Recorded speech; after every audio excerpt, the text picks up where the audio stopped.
भूमि को मैं कोटि कोटि नमन करते हुए आप सभी का हृदय से मैं अभिनंदन करता हूं।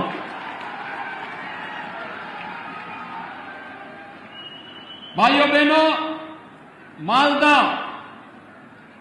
भारत की सनातन संस्कृति की भूमि है और भारत की सनातन संस्कृति की इस भूमि को कोटि कोटि नमन करते हुए आज मैं अपने आप को सौभाग्यशाली मानता हूं कि मुझे इस परिवर्तन यात्रा में आपके साथ सहभागी बनने का अवसर प्राप्त हुआ है। हम सब जानते हैं कि महाप्रभु चैतन्य महाप्रभु की इस पावन भूमि ने पूरे भारत के अंदर वैष्णव परंपरा का प्रचार प्रसार करने में जिस बड़ी भूमिका का निर्वहन किया, यह भूमि वैष्णवपाद के महान ध्वजाधारी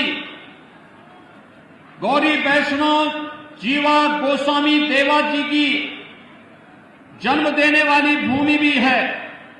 स्वाभाविक रूप से बंगाल भारत के सांस्कृतिक राष्ट्रवाद की धरती रही है, भारत के स्वाधीनता आंदोलन की क्रांति की धरती रही है।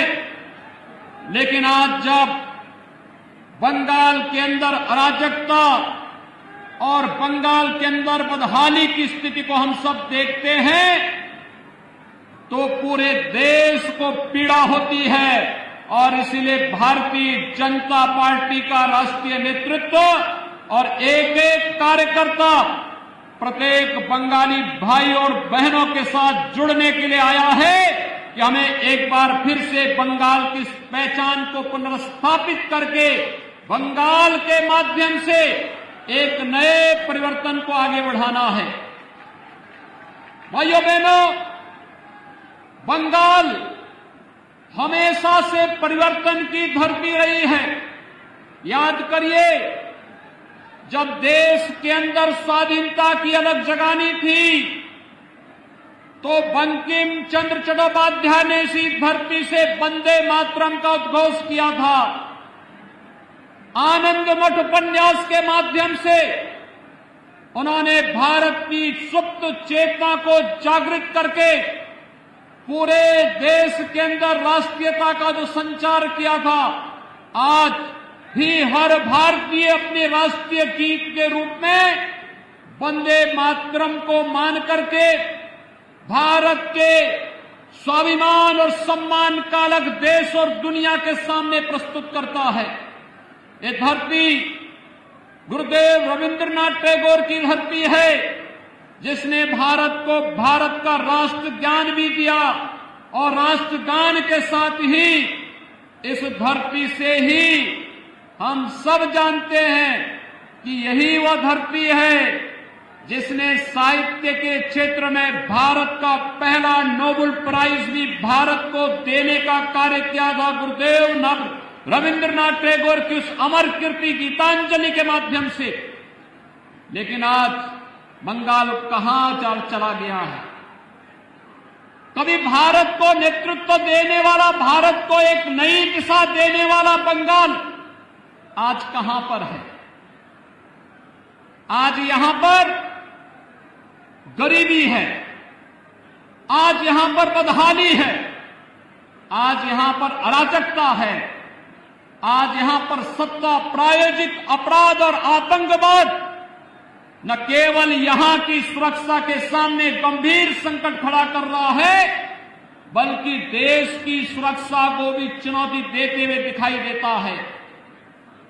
आज बंगाल में केंद्र सरकार की कल्याणकारी योजनाओं को लागू नहीं करने दिया जाता है और आज बंगाल के अंदर एक तरफ यहां पर जिस बंगाल ने आदिशक्ति मां भगवती दुर्गा के अनुष्ठान का श्री गणेश करके पूरे देश के अंदर शक्ति का एक नया संचार किया था, आज उस बंगाल के अंदर दुर्गा पूजा पे प्रतिबंध लगाया जाता है।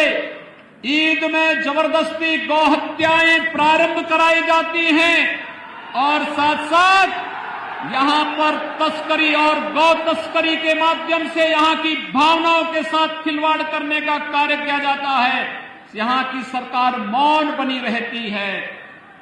भाइयों बहनों, बंगाल में आज जय श्री राम के नारे लगाने को भी प्रतिबंधित करने का कार्य किया जाता है और हमले करवाए जाते हैं। लेकिन मैं बंगाल की सरकार से कहना चाहता हूं, मैं ममता दीदी जी से अनुरोध करना चाहता हूं, एक सरकार कभी उत्तर प्रदेश में थी जो अयोध्या में राम भक्तों पर गोली चलाती थी, उस सरकार का हर साहब ने देखा है क्या हो गया है। और अब बारी बंगाल में टीएमसी की सरकार की है। जो भी राम का द्रोही है, याद रखना, मालदा की धरती से ही मैं इस बात को कह रहा हूं, होली आने वाला है अभी कुछ ही दिनों के बाद, और कभी उस कालखंड में भी कुछ लोगों ने भगवान विष्णु और राम का नाम लेने को प्रतिबंधित किया था। होली के अवसर पर हम लोग क्या कहते हैं इसको। और मित्रों, आज बंगाल के अंदर एक बार फिर से जय श्री राम के नारे को प्रतिबंधित करने का कार्य किया जा रहा है। लेकिन याद रखना, भारत की जनता राम के बगैर कोई काम नहीं करती है। जब आपस में मिलती है तो राम राम कहती है, घर में कोई काम होता है तो राम नाम का जप करती है, और जब किसी परिजन की अंतिम यात्रा भी निकालती है तो फिर राम नाम सत्य है के साथ ही उस यात्रा को भी आगे बढ़ाने का कार्य करती है। राम के बगैर भारत का कोई काम ही नहीं, और जो रामद्रोही हैं उनके अभी भारत में कोई काम नहीं, बंगाल में कोई काम नहीं।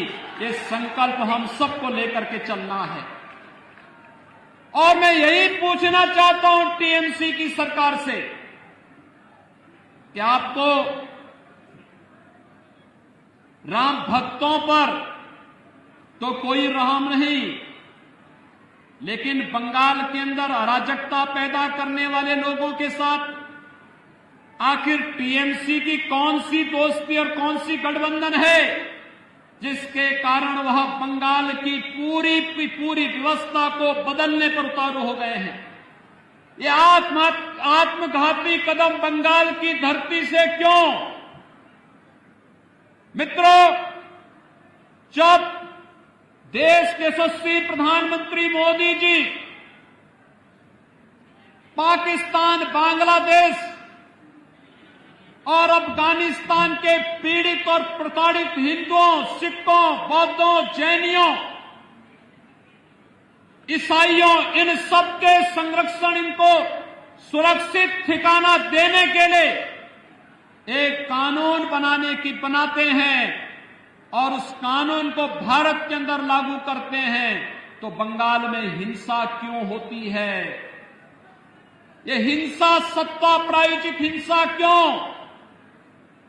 यहां पर एक तरफ पीड़ित और प्रताड़ित मानवता को शरण देने की जब बात की जाती है तो यहां की सरकार विरोध करती है, लेकिन जब घुसपैठियों को बाहर करने की बात होती है यहां की सरकार तिलमिला जाती है। यहां की सरकार घुसपैठियों, अवैध घुसपैठियों के साथ में है, उसको यहां की जनता के साथ कोई लेना देना नहीं। और यही कारण है कि यहां की सरकार केंद्र सरकार की किसी भी कल्याणकारी योजना का लाभ यहां के नागरिकों को देने में पूरी तरह फेल है। मित्रों, मैं आया हूं उत्तर प्रदेश से। हमने उत्तर प्रदेश में कुछ चीजें इस रूप में की जिसने उत्तर प्रदेश से अंदर व्यापक परिवर्तन किया है, और उस व्यापक परिवर्तन के कारण आज आप देखते होंगे यहां पर गर्मियों में जून से लेकर के अक्टूबर के बीच में इंसेफ्लाइटिस से हजारों मौतें बंगाल में आज भी होती हैं।